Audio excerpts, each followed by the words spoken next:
jump to page 256. Section is that because it might be different. Economy of this one.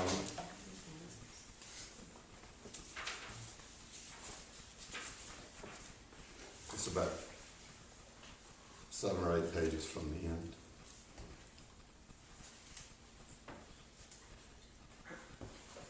The present writing would not be a book, for there is no book that is not the ideal of the immobilized organic body. What is he saying here? I mean, we've gone through a lot, just, before we get to 256, so we should have some sense of what the organic body is. These would be only diverse pieces, each piece of variable format and belonging to its own time, with which it begins and ends.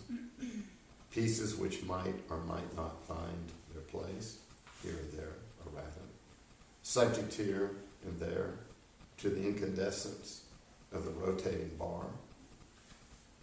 If a certain client body is there, that's fine. If not, that's fine too. Not a book, only libidinal installments. So this is not a book. Looks like a book. May smell like one, but it's not a book. In other words, it doesn't follow the genre of a book any more than the talk about the body is to talk about an organic body.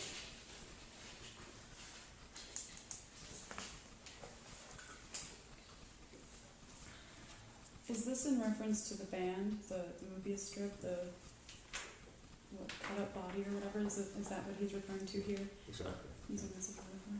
It's been denegated. It's a body with, as long as it's spinning around quickly. Or slowly, right? I'm sorry? Or slowly? Doesn't it slow down? And Yeah, there's talk about that in there too. It's sort of confusing for me, but yeah, that's there. okay. It's a cooling and heating thing or something. Yeah. Okay, for shock value, turn to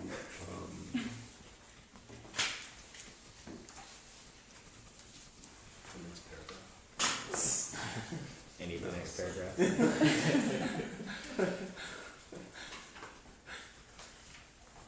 page 49. Let me just read that to you. Semiotics is nihilism. Religious science par excellence. So, he doesn't like semiotics. Why? Because it is completely all negation.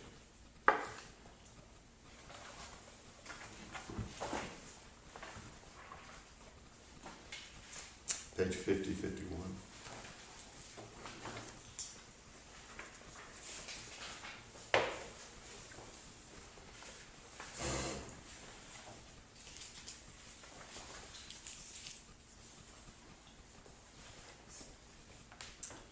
Second to last paragraph.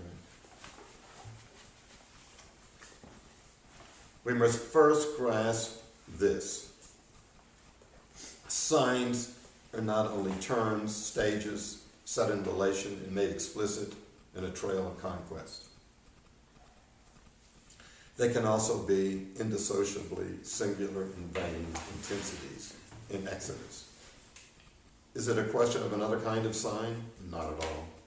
They are the same as those turned into theory and textual practice by the semiotician. The first thing to avoid, comrades, is pretending that we are situated elsewhere. We evacuate nothing. We stay in the same place. We occupy the terrain of signs. We merely say ritual death for the, I can't pronounce that, Goyaki. You interpret it as the compensation for an exchange between the living and the dead, designed to keep worldwide equilibrium intact, which you then make into a sign, referring to other signs in the general structure of Goyaki culture. Yeah, this must be etymology. We understand it otherwise. It speaks to you. It sets us in motion. Marcel's father climbs the stairs with his lamp. You see, etc. It goes on and on and on and on. And let's jump down here to it's about 10 lines down. We do not suppose. It's on page 51. We do not suppose. You there? Okay. We do not suppose, to begin with, that the signs, in this case Proust's text and that of Plastre's, transport messages that are communicable in principle. We do not start off saying to ourselves, there is something or something that speaks to us. I must understand it. To understand, to be intelligent, is not our overriding passion. We hope rather to be set in motion. Consequently, our passion would soon be the dance, as Nietzsche wanted and as Cage and Cunningham want. And you must immediately understand that here on this methodological point, there will be the worst difficulties, the greatest mistakes. We will have hordes of false dancers wanting to call themselves our friends, etc. It's just like this, to the reader. So he owes nothing to the reader, and I cannot say that the reader owes anything to him. Okay? I don't think he feels that there's any debt here, because after all, that would be another situation of the negative. So there's a glossary in here. Did you look over the glossary? I mean, he creates these new words, relatively new words. He just wants to help you, dear reader, get through this. The introduction is by Grant, the translator. It's easy to think, this is Lyotard's introduction. It's not. But I think it's very helpful, to get started, but you read it, so. What he's after let me just say this at this point in time, in terms of semiotics, is that signs, like Dora's cough, Freud's Dora, or Dora's Freud, Freud interprets it. We won't go into the interpretation. And Lyotard is responding by saying, this is stupid. Okay? It can mean so many other things. Don't focus on that. If you remember in 1000 Plateaux, in the pragmatics section up front, Toulouse-Guattari talk about many, many wolves, not one wolf.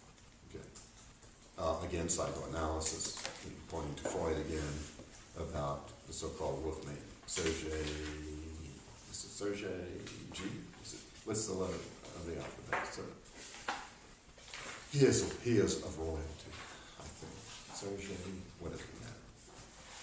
But the wolfman, who Freud declared, you're cured.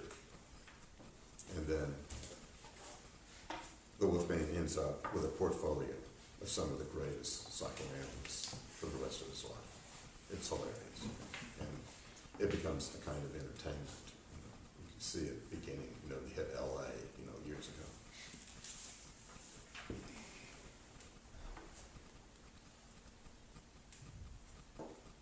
So to start with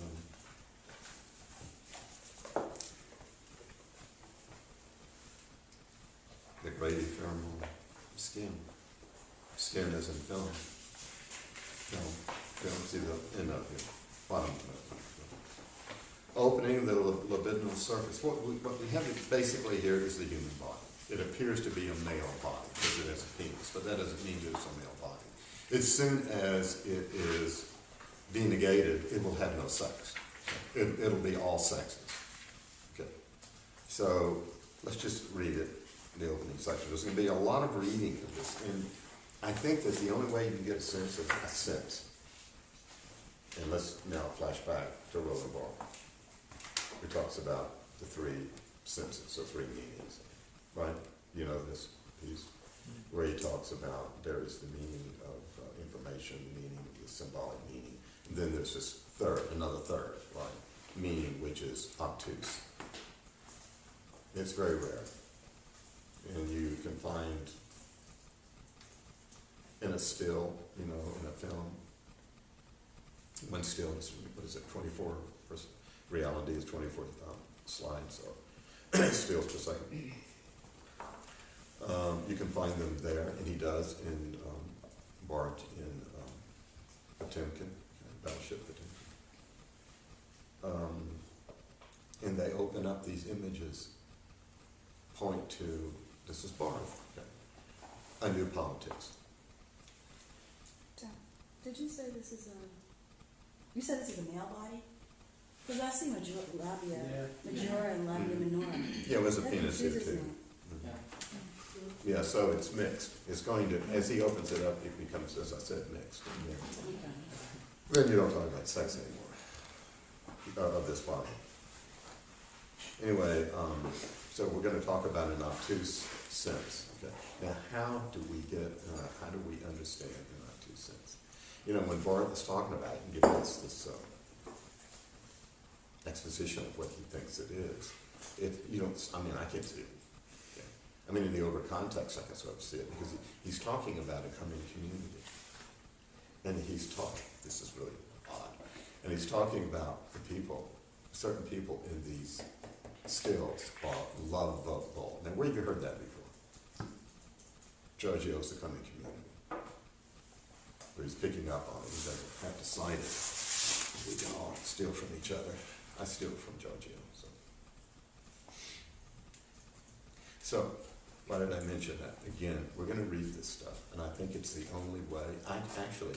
What I'm trying to tell you is that I'm going to read it. Now, I'm going to read it from my body, what it does for my body. And I have to do that with everything that I write until I get it in, especially if I'm going to present it orally. Okay? I have got to read it over and over again until it's just in me, okay? And then I can, not from memory, okay? But just read it from the text, okay? And deliver it so that people can really feel it, okay? So I think with this book, you don't read it and say, now I wonder what that means. I'm going to interpret that, okay?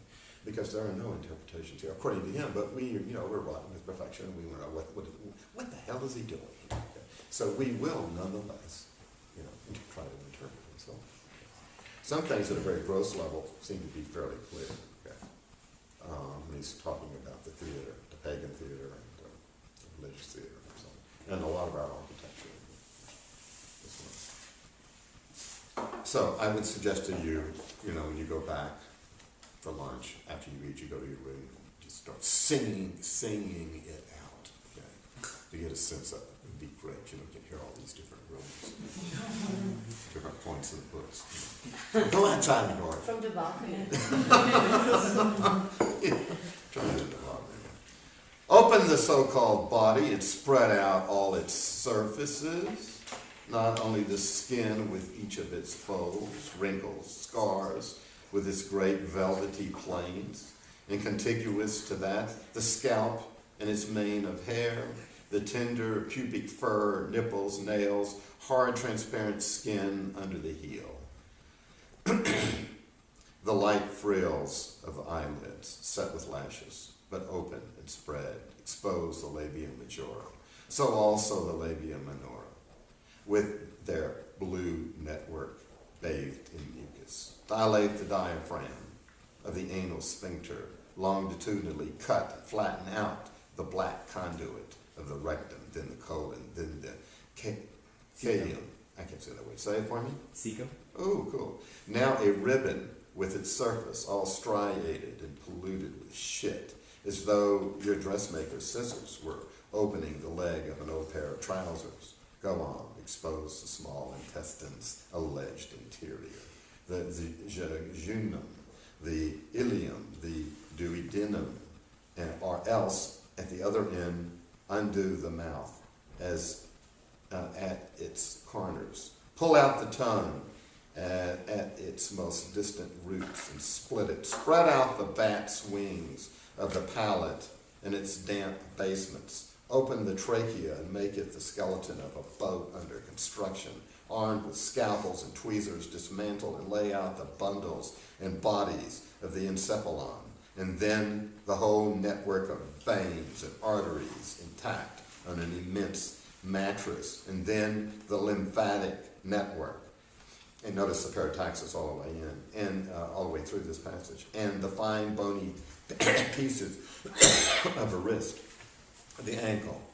Take them apart and put them end to end with all the layers of nerve tissue which surround the aqueous humors and the cavernous body of the penis, and extract the great muscles, the great dorsal nets, spread them out like smooth sleeping dolphins. Work as the sun does when you're sunbathing or taking grass.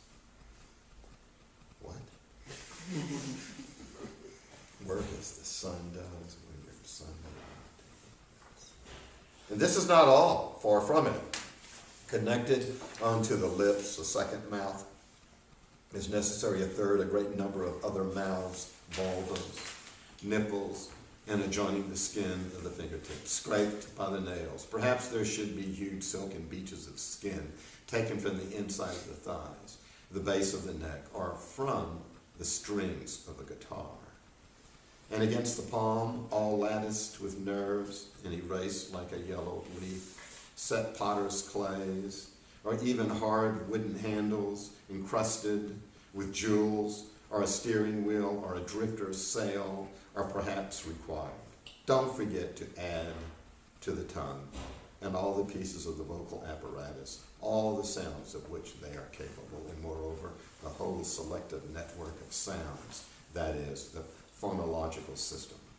For this too belongs to the libidinal body, like colors that must be added to retinas, like certain particles to the epidermis, like some particularly favored smells to the nasal cavities, like preferred words and syntaxes to the mouths which utter them and to the hands which write them.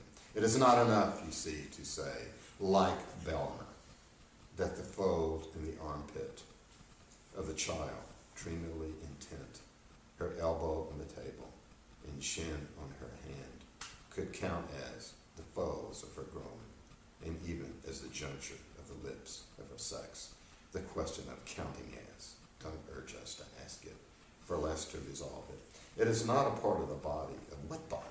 The organic body, organized with survival as its goal against what excites it to death, assured against riot and agitation, not a part which comes to be substituted for another part. Like, for example, in the case of this little girl, I'm going to pass this around.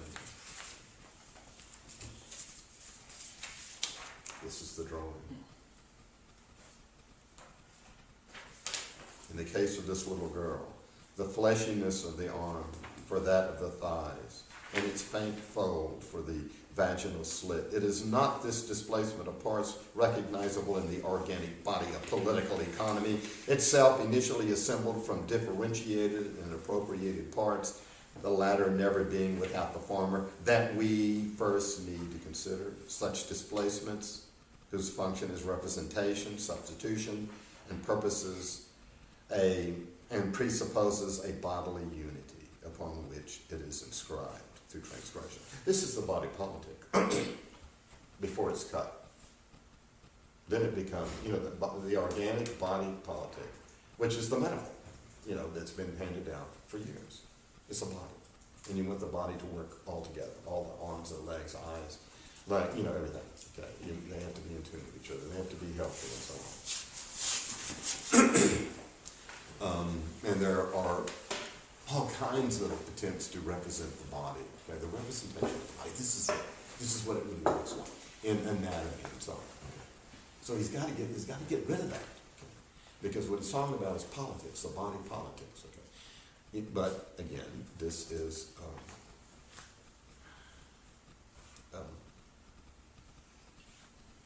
I've lost the term, as opposed to a mental body, political body. No, what is it? We'll think of it in a minute. There's no need, okay, Oh, okay. There is no need to begin with transgression. We must go immediately to the very limits. When negation is occurring, it is not a transgression. I mean, the also Foucault says that. They're not, that's not a transgression. I mean, it's an affirmation. Yeah. Who is this drawn by? Belmer. I actually emailed everybody all his stuff just now. So Yeah, there's an article. Did you send that to them with all the pictures? I have a whole folder. Okay, Yeah. good. So you can study it in greater detail. That'll be $5.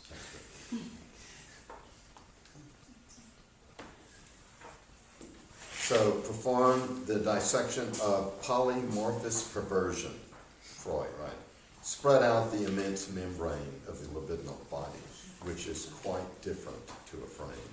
It is made from the most heterogeneous textures, bone, epithelium, sheets to write on, charged atmospheres, swords, glass cases, people, grasses, canvases to paint. All these zones are joined end to end in a band which has no back to it, a Mobius band, which interests us not because it is closed, but because it is one-sided, it has one edge. A Mobian skin, which rather than being smooth, is on the contrary, is this topologically possible, covered with roughness, corners, creases, cavities, which when it passes on the first turn will be cavities, but perhaps on the second lumps. But as for what turn the band is on, no one knows, nor will know in the eternal return, in the eternal term. The interminable band with variable geometry, many geometries going on here, as I mentioned last time. Okay? For nothing requires that an excavation remain concave. Besides, it is inevitably convex from the second term, provided it lasts, has not got two sides, but only one, and therefore neither exterior nor interior. Okay, so the next paragraph is a huge leap, but okay. What I've learned here, if I don't make a Mobius strip and show you how it works, you're not going to, most of you will not get it, so do you want me to do this? Or? Please, What's that? please. Oh, okay. Oh, here's another one here. We'll go this way.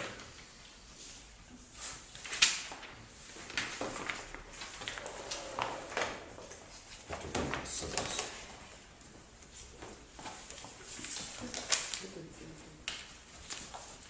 Okay, there are two, among other kinds of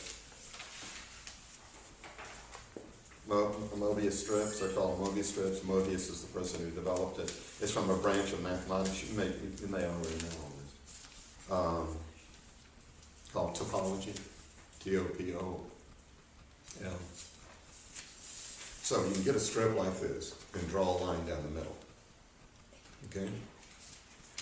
And you could do it this way, and you would have Euclidean, okay? But you give it a half twist. That's what changes it. Instead of this, you give it a half twist, like this. You tape it together. And it creates something that is not found. So as far as I've been able to determine, and I've talked to a lot of people, that you will not find in nature. Totally contrary to what's in nature. I mean, your assistants.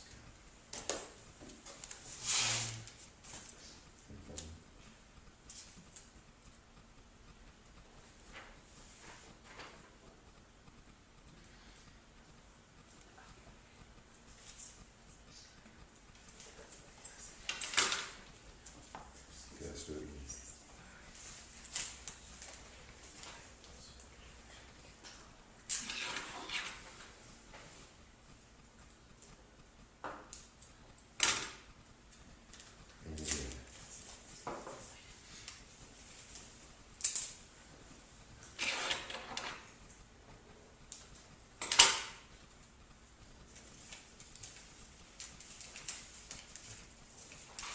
Okay. Now, there's the proposition that this has one side. And we use the idiom cutting in two. Okay. But when we gave this a half twist, what we did was to create, a surface that has one side to it. Now, if I go all the way through here and cut this, it should fall into twos, right?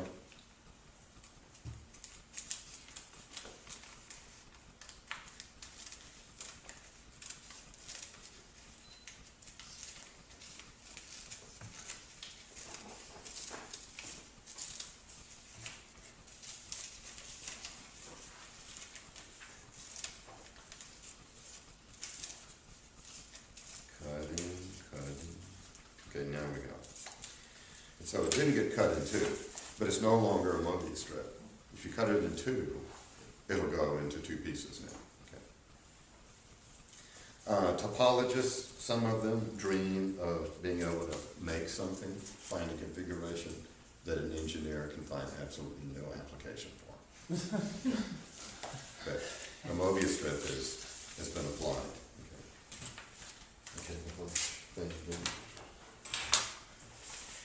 Okay, this one has two lines.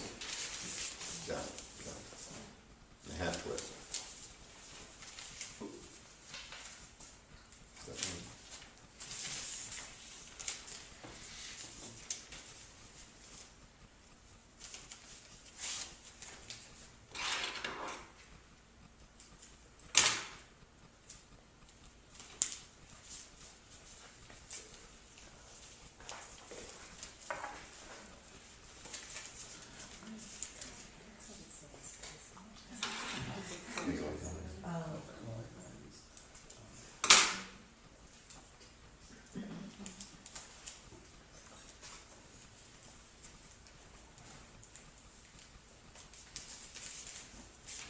Okay, now so we'll cut this.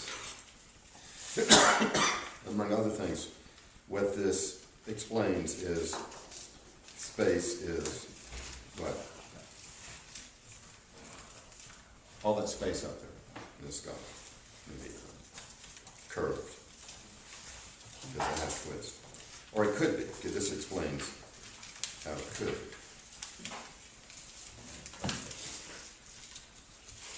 So this is a body, okay, been made this way. And I'm just cutting it to show you what its attributes can do, okay. According to Lyotard, there's only one side, okay. And by that he means, I think, one of these, even though we see two.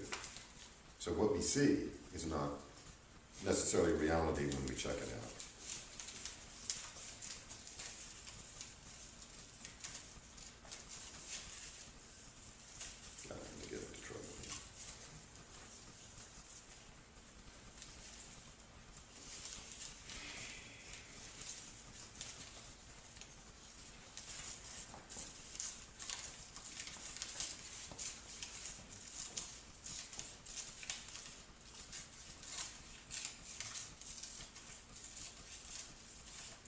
Remember, to decide, decidere, in Latin, is to cut. Now, what happened here? Here's some more tape.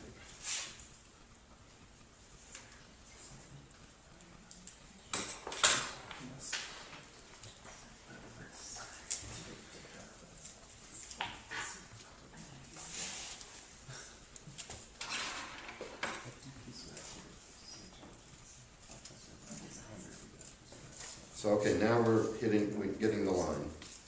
And what we get then is this right here again.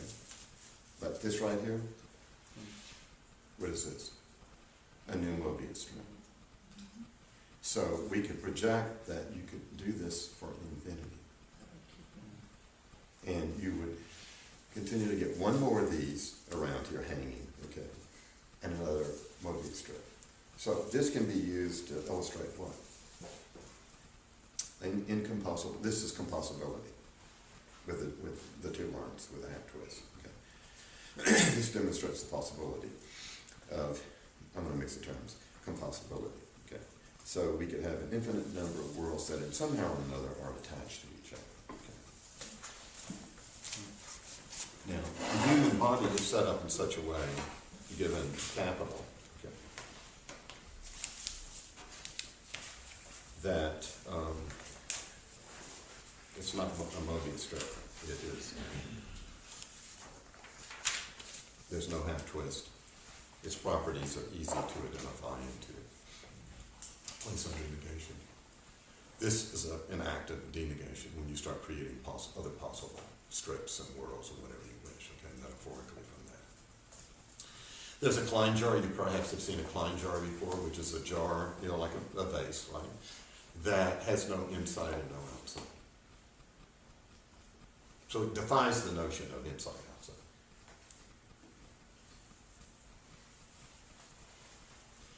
So a lot of these thinkers will use topology to illustrate what it is that they are attempting to capture. Okay. So now this body, this political body, is a libidinal body, this organic body, which is studied by doctors and scientists. And when it coughs, by psychoanalysts, or whatever, when it breaks out in a rubbish. And that's semiotics that helps them, interpret it. Once you turn it into a Mobius strip, the semiotics doesn't work at all. It works, but it doesn't tell you anything. Nothing really does. The body is basically the organic body. So he's trying to get away from the notion of subjects and objects, the relationship between subjects and objects. And secondly, what is he attempting to do? To create something called the post-critical object.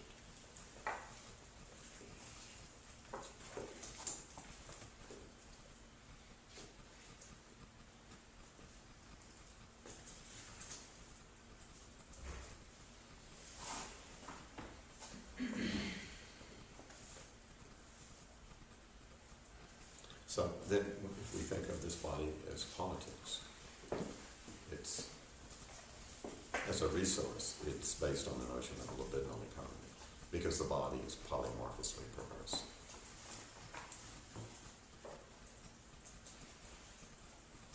So that's his big term of it again.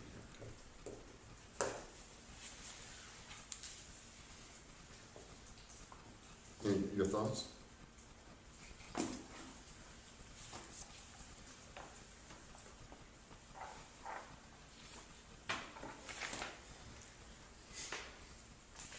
Okay, next paragraph then on page 3. This can be confusing here. It's not. It is certainly not a libidinal theater. Then no density, intensities running here and there, setting up, escaping without ever being imprisoned in the volume of the stage auditorium. Theatricality and representation, far from having to be taken as libidinal givens. A forte d'âme, metaphysical, result from a certain labor on the labyrinthine and Mobian band, a labor which prints these particular folds and twists, the effect of which is a box closed upon itself, filtering impulses and following only those to appear on the stage which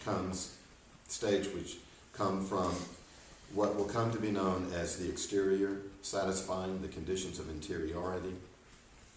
The representative chamber is an energetic dispositif. What is he going after? He's going after the Plato's cave, inside outside. He's going after the theater, which, is in the notes.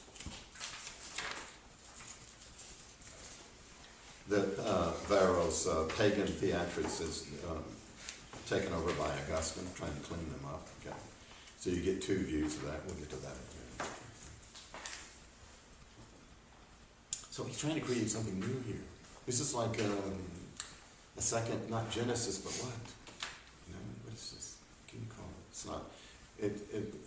Even to call it a re-beginning can make me feel a little uneasy about this. This is something that already was here, okay, and it's just simply being uncovered. So when you loosen up, this is in the simplest terms, when you loosen up the level of negation on the body or on politics or whatever, the more you multiply the possibilities, okay, of everything. Okay.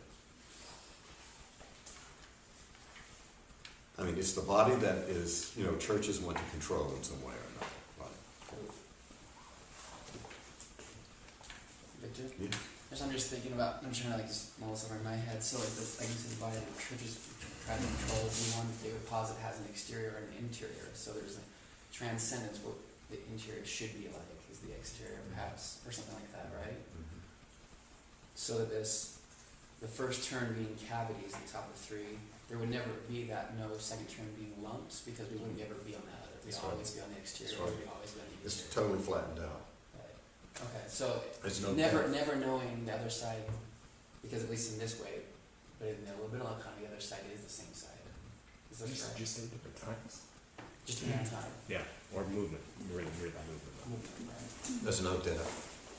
So depth, psychology. Depth, hermeneutics, and all that, just, it's not there. There's no reason for it, okay, at that point. Because everything is on the surface. As it was supposedly for the Greeks, according to Nietzsche. Yeah. Nothing is hidden, it's all on the surface. Is there an allusion to Phaedrus's, to the Phaedrus dialogue in Plato's Phaedrus? The idea of the ascension from the singular, the desire of the singular one body, desiring the form to desiring No, ideas. that's you're talking about the third speech, Yeah. and that's very Platonic, okay, where the body grows wings and goes up, or the soul, whatever, goes up to heaven, let's say, and then it comes back again. Right. But it's the same thing each time. That the Phaedrus as a dialogue is divided up into the evil lover, the speech of the evil lover, the speech of the non-lover, and the speech of the noble lover. Okay. But it's easy, if you start thinking about it, you can make a case for the noble lover being quite evil.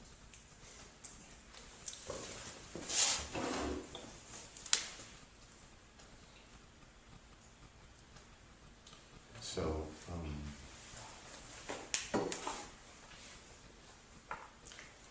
I can't say this enough. This has been deemed. What do I mean by negation? Have you read Freud's little essay about the unconscious mind? In the unconscious mind, there is no negation. None whatsoever. And it's not a place where we can get to, although Freud attempted to do so in terms of condensation, displacement, secondary revision and representation. They happen to be metaphor, metonymy, synecdoche, and irony. Okay.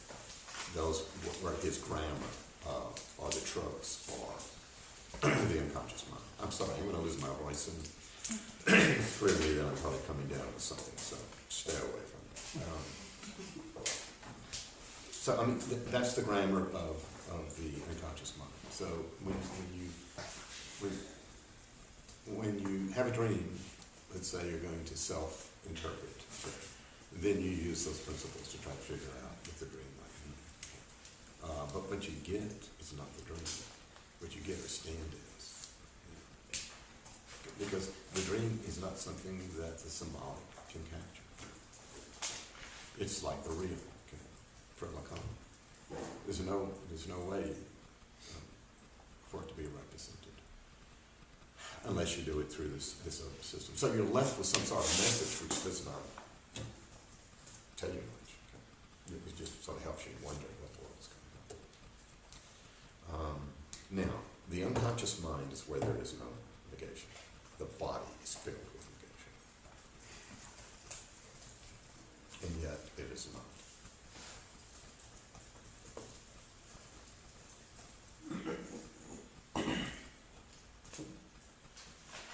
And there's no way to interpret it.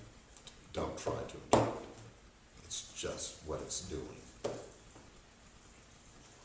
You can say, yeah, but these pictures, these things right here, aren't we interpreting these? No, it's just something to look at. It's a libidinal body, according to Lyotard, that Bessemer spent a lot of his life just making, okay, putting different pieces together. What is that all about? Okay. Yes, you want to say something? Well, how how is it's just something to look at, not also equally an interpretation? Well, we're going to interpret it. You know, that's inevitable. But, you know, so what are we going to say? And then how are we going to convince each other? Well, as modernists, it would be through will. We will it to be this, okay? But that doesn't make it that. Okay? It's just that some people, very few people, will do this kind of thing. And what is that? And it happens to be an artist, okay? And what is he doing? He's putting together. You know, it's one thing to take little dolls and rip the arms and legs off, and that happens with kids, right? And it doesn't, does that mean something's, no, they're crazy? They're going to be serial killers, you know, when they grow up? No, probably not, okay. But this kind of thing where you have all these different parts and different dolls and you put them together. You're creating new, in a sense, let me use this word, beings. These are new beings. We could look at it that way, but don't put a lot of money in that venture of seeing it.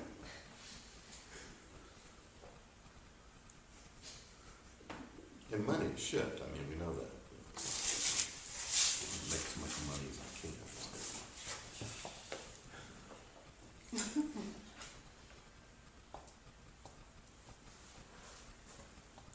Okay, let's pick this up here. No need to do a critique of metaphysics, okay? No need to do a critique of metaphysics. No need to do a critique of metaphysics or of political economy, which is the same thing. Now that's a proposition. Since critique presupposes and ceaselessly creates this very theatricality. Rather, be inside and forget it. That's the position of the death drive.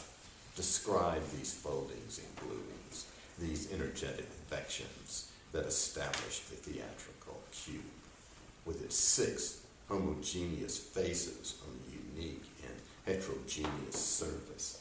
They go from the pulsion to representation, but without allowing oneself, in order to describe this implantation, this sedentarization of the influxes, without allowing oneself the suspect facility of lack, the negative, the trick facility of an empty alterity, of a zero, whose silence is about to be shattered by the demand which disturbs it. Demand already speech then, and addressed already into something, yes, to the other.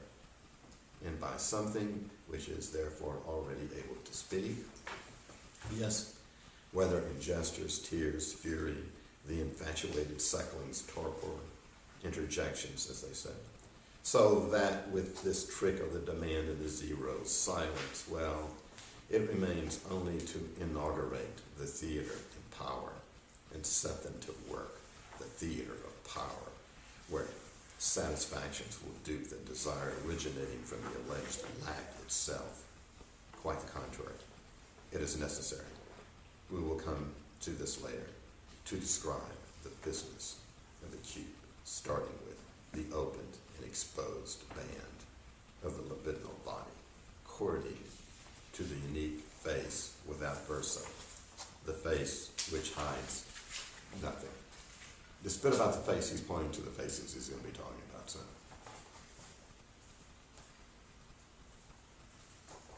The face with the young woman at a party or a get-together, the face of the African female, is it African female, and then the African man, and it's more of a mask there, and so on. In the face, there's this, the little anecdote that gets twisted around several times of his Italian friend, some guy, you know, that he's going to an art gallery exhibition with, okay, and he finds a picture of a woman there that he knew years ago. He steals it. And what does he do with it? Do you recall? He takes it to her apartment and slides it under the door and runs off.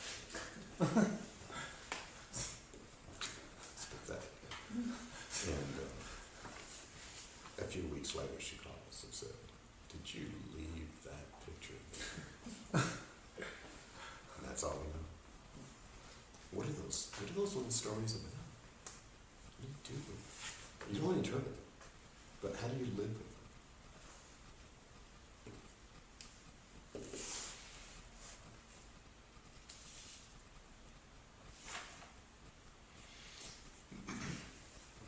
We should not continue to confuse the closure of representation, that sarcastic discovery, that sham dropping of the scales from our eyes, by those thinkers who come and tell us what is outside is really inside. There is no outside. The exteriority of the theater is just as much its interiority.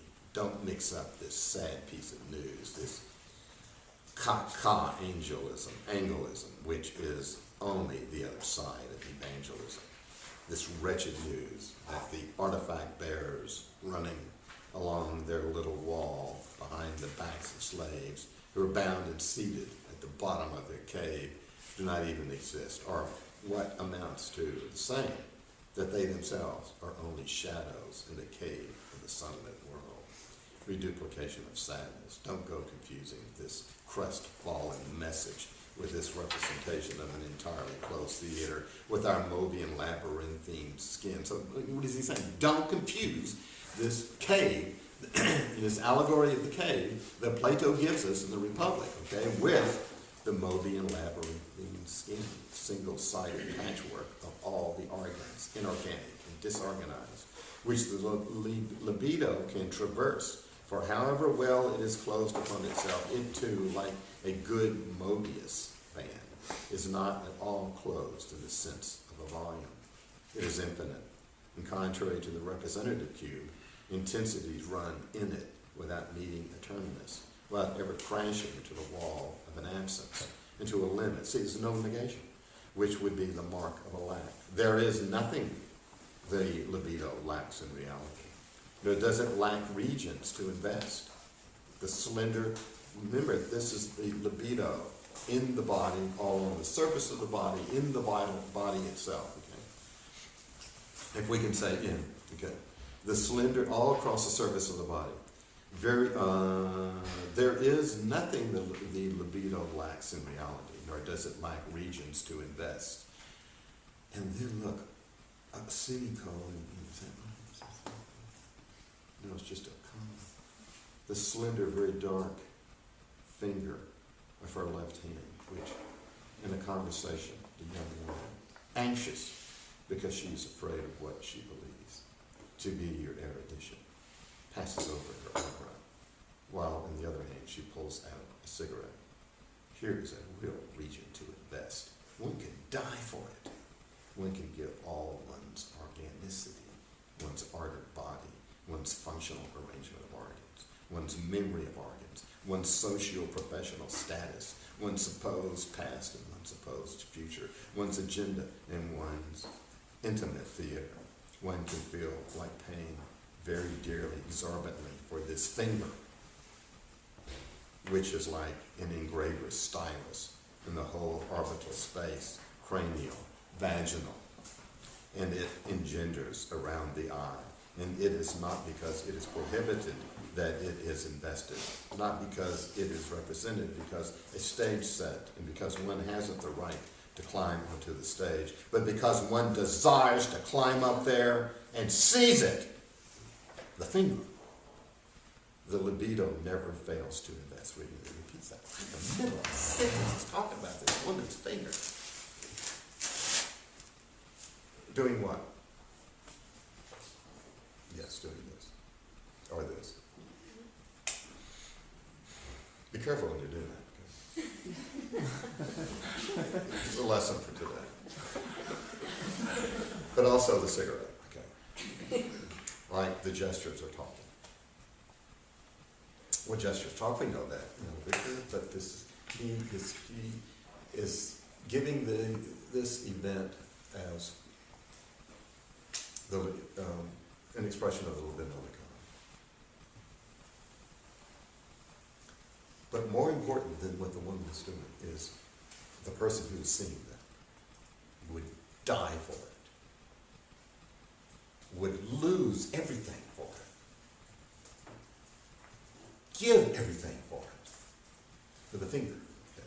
Not necessarily cut it off, man, something gross like that, but just, it could be a synecdoche, part of the whole relationship.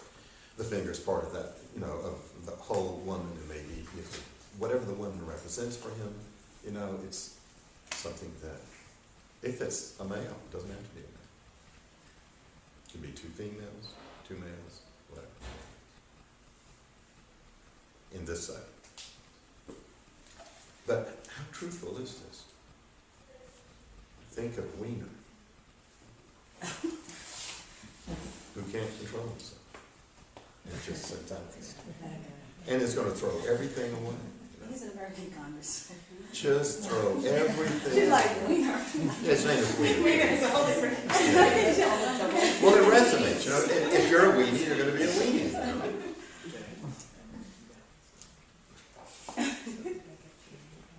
But you've seen this before. It happens all the time. Someone throws everything away from this thing which is not tangible at all. It's as if it's the truth of the matter, and you want the truth no matter what. That's what the libidinal body is all about. You make this investment. Total. Okay, so the question now is, what is the difference between the investment for, in this particular scene, and a person buying so much stock and investing his or her money in stock? Okay, what's the difference?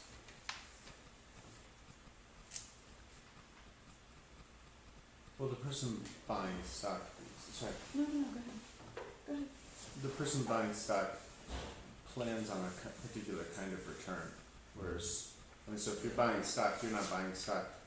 Unless, actually, although I would say you are on some level really buying stock in basically this exact same way, but you trick yourself into feeling like you're waiting for some kind of return. It's sort of the same thing, right? Even if it's $1 million, it's going to be in proportion most likely to what this person can spend, instead of $20 like me.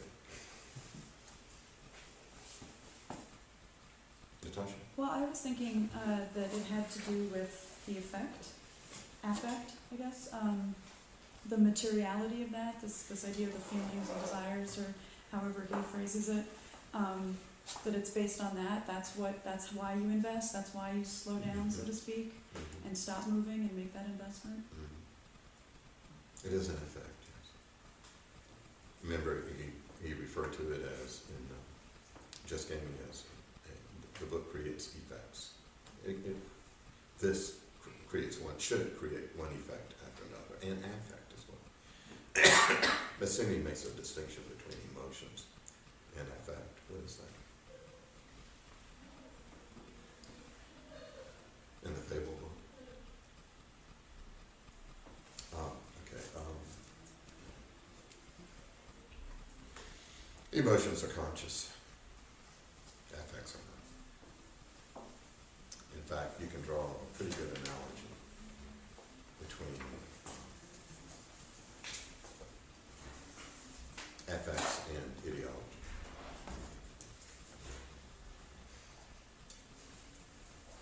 And critique has nothing to do with it.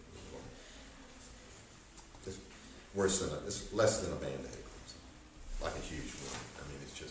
It's not going to have any effect. Let's see.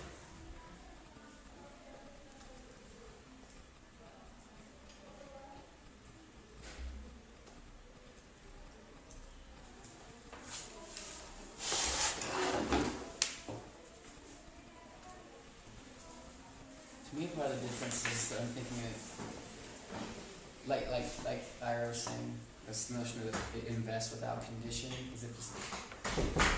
It's one of those things I think it's hard to comprehend, that we can invest without thinking that we have to have some sort of reason for it. And it kind of reminds me of Zen in some ways. It's just like it's happening to happen. It's really thinking of it's not Russian. Do not rationalize it. So it's difficult to compare the stock market with the finger of somebody else. It's not. You cannot rationalize it. It's totally. But do people only invest in the stock market because it's rational? No, No. No. No, but that's what I was saying. I think Right. we trigger But I mean, ourselves. I think we do the same thing here, right? We- Same thing with the we- woman we- and the finger, and we're Yes. We assume that other I'm in people love are with her not as and- rational as us sometimes, and we make like, irrational. well, we're up in an apartment. We rationalize based on what we assume other people's irrationalities are going to be. Does that make sense? Like, Yeah, we know it's self-destructive the way you're doing it. And like, After all, who's gonna find out? When they find a drawer full of fingers. even though we know better.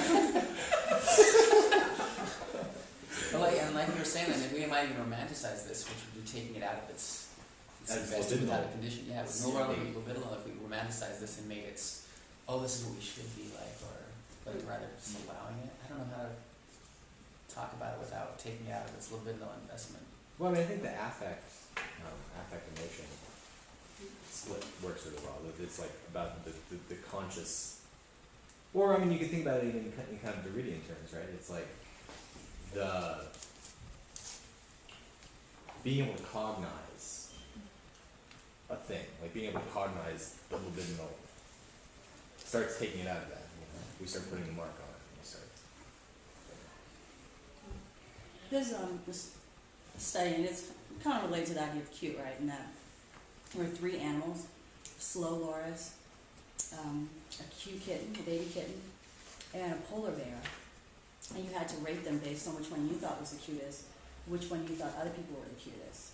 Other people would think was the cutest. And though most people thought the slow loris was the cutest, they voted for the kitten because they thought everyone else thought the kitten would be the cutest. They didn't even think the kitten was the cutest, but so the kitten won. Does that make sense?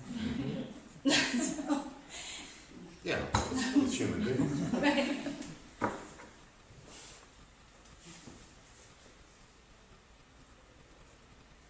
That's ridiculous. But that's libidinal. Well, it's convention sullying the libidinal. That's conventional. Sullying the libidinal. You do know that the libidinal economy, the resources within your body, can mask themselves as every kind of disease. I think I was talking to somebody about that. And a lot of women have had surgery after surgery after surgery, and only to discover as they moved from doctor to doctor that it was none of these things they thought it was. It was probably nothing organic, really, in the sense of there's something going wrong here.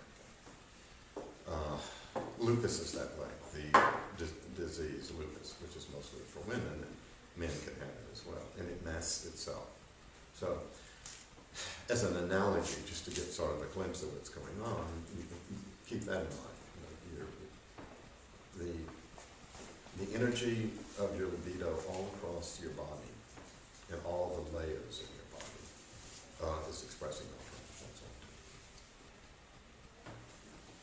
all. As for trying to interpret them, a lot of doctors just say their sense is the phrase they would use, but the decent ones will not say something to the patient. It's in your head.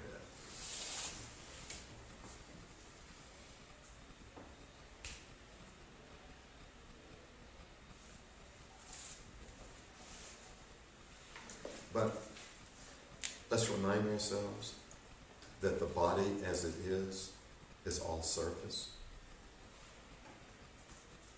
It is all, what's inside, it's just folded in, it's all surface. You can read enough of Deleuze to get a sense of that. So when the imaginary person who's cutting the body and flattening it out is just releasing the fold, unfolding the body. It's all surface. Even all the organs.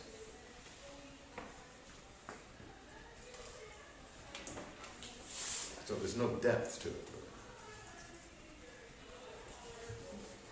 So when you cut into it, you're freeing the folds.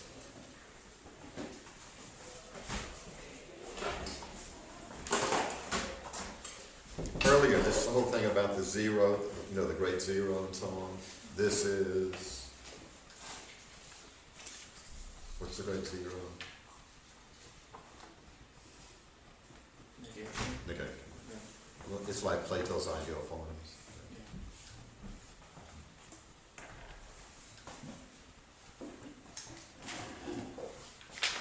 So one might, one might venture to think that in a society, a group of people, if you lift acts of negation, not all of them, first of all, you're not going to get them all lifted, okay? Let's don't go there. I don't think that's humanly possible. Potentially so, or maybe impotentially so. As you lower the level of negation, okay, thou shalt not do this, and this, that would release then that would open up more and more of the libidinal resources, okay? Which does not mean, again, everyone's going to go around and have an orgy, okay? This is not just sex, okay? Though that's in great part the energy that's being talked about. So one might think along those lines. I don't know how that would be done. It's only an idea, and I think it would probably, my intuition tells me it'd probably fail. Someone who's on drugs all the time and is hallucinating may very well be half of his body in the unconscious mind, the other half unconscious. Something like that. I'm a child of the 60s and 70s, and so I just remember all that. Okay, where do you want to go next? Pagan theatrics? Okay. Or how about the Great Zero on page 5? Let's not skip this. No, we have read some of this. Okay, let's jump to Pagan Theatrics on page 6. What? 6.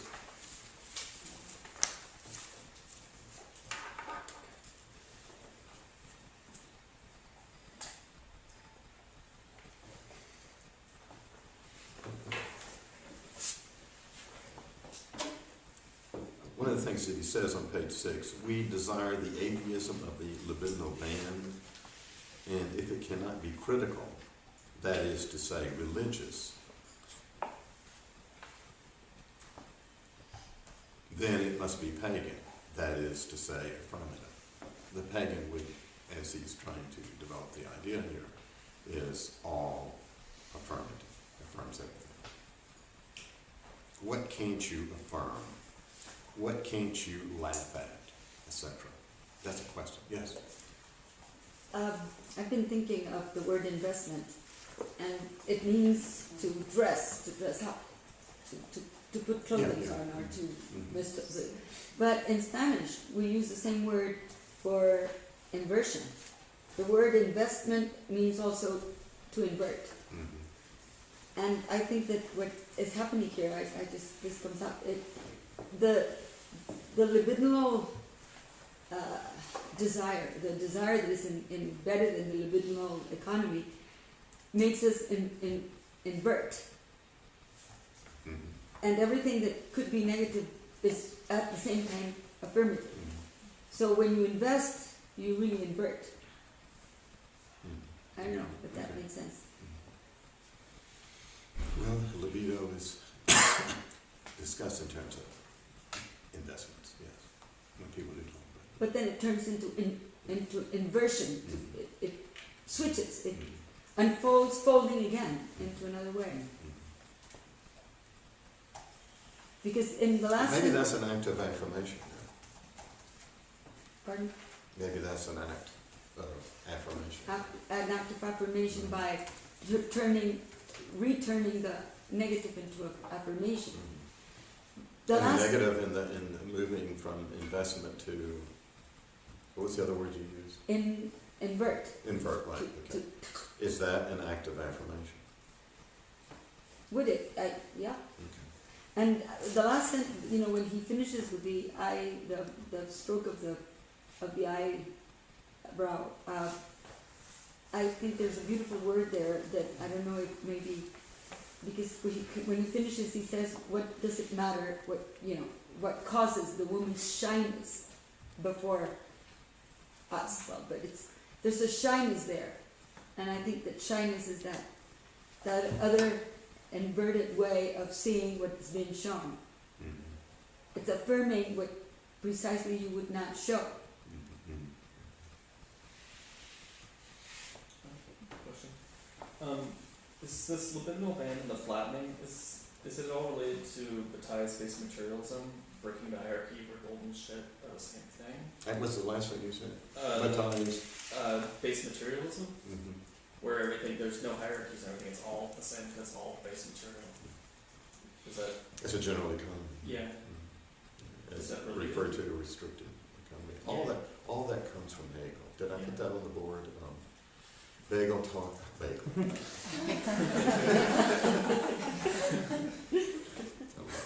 love it. Now I want my lox and cream cheese. The purple onion sliced really thin. In the phenomenology of spirit makes a distinction between restricted negation and absolute negation. And absolute negation would be no negation whatsoever. And restricted, and that's the general economy. When the time picks it up and turns it into a general economy. There's an excess. Of course, a lot of people just say, no, the scarcity. But Bataille is talking about all the energy that is around us, for example, the sun. And that in the general economy, you end up having to waste a lot of energy. Okay? Waste a lot of energy. He links it up to potlatch and all this kind of stuff. Okay? But the restricted economy is No, could you please read it out and answer after? I'm sorry? I can ask my question after. Okay. And so Bataille is, since there's waste, then he's into the notion of a sacrificial economy, which is part of the general economy. And so then you can understand why people would take a particular person of great value in the group, in the tribe or whatever, and kill that person and offer. Yeah. Make an offering to the gods, or God, or whatever. And we see it in Christianity. Okay? It's Christ and Christ. Although Christ in the New Testament makes it very clear. I didn't come here for sacrifice, I came here for mercy. But no one's going to buy that. No one's going to buy that. It doesn't work. Mercy? Show mercy to people? These jerks? So that's a problematic passage. The person who points that out is a major law. Okay, so please. Just connected to what you just asked. For me, the Moebius band is flattened, but it also introduces other dimensions of space.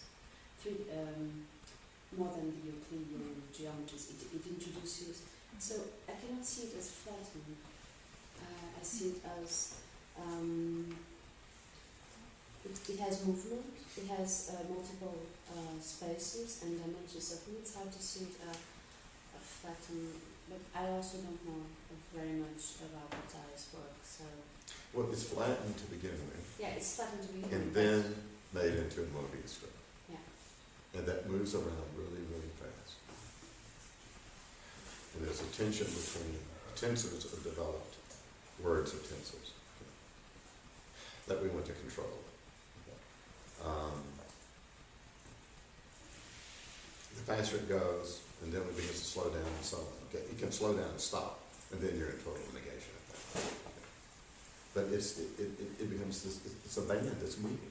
Yeah, no. Very, very, okay. That doesn't, because then you have many different shapes that are foreign to the way that we think in terms of Euclidean space. So what is being said? That Euclidean space is being liberated, denegated. Therefore, there are all these other possibilities. The very idea of one of anything is highly problematic. But do you see? This person would invest his, her life in that finger and everything it means. Okay. That one finger. Which evidently is not one finger, it's just like, it's everything.